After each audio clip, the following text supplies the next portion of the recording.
Bonjour à tous, on voulait vous remercier, on a adoré vos vidéos, c'était super chouette. Merci beaucoup. Moi j'ai particulièrement aimé le moment, vous savez très bien de quel Vers la moment on fin, parle. vers la fin, c'était très bien fait. Merci Super. beaucoup à tous. Alors, Isabelle, est-ce que dans sa vidéo, Romain t'a parlé des bio-indicateurs? Ah non, pas du tout, non. Oh, c'est incroyable. Alors, tu vois, si c'est pas compliqué, c'est bien expliqué. En fait, dans l'eau, il y a des bêtes qui ne supportent pas la pollution.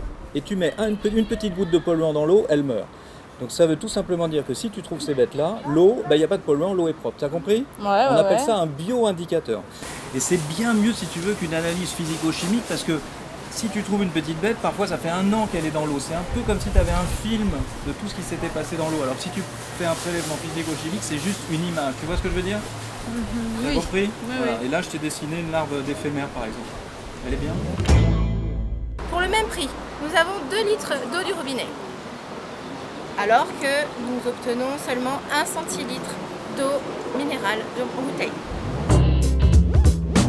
On m'a demandé d'expliquer comment on pourrait faire pour qu'il y ait moins d'inondations dans les villages, moins de dégâts et tout. Et il faut trouver des solutions simples.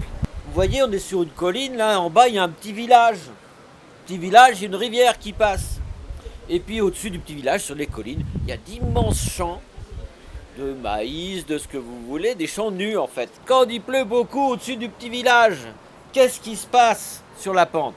Regardez ça, ça descend à toute vitesse. Et puis le ruisseau, il n'est pas assez grand. Alors ça inonde tout le village. Puisque l'eau, elle descend à toute vitesse, il faut que je ralentisse l'eau. J'ai rajouté des petits morceaux de forêt. J'ai rajouté des cultures diversifiées. J'ai rajouté des petits marais ponctuels.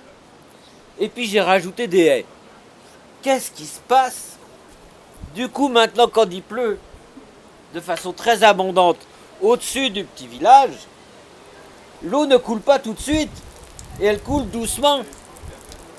On remet des milieux naturels pour ralentir l'eau, pour la garder le plus loin possible du village et faire en sorte qu'elle s'écoule doucement, paisiblement, jusqu'à la mer, en faisant beaucoup d'étapes. L'eau du robinet est contrôlée et régulièrement et de très bonne qualité et tu peux en boire tout au long de ta vie parce qu'elle est potable.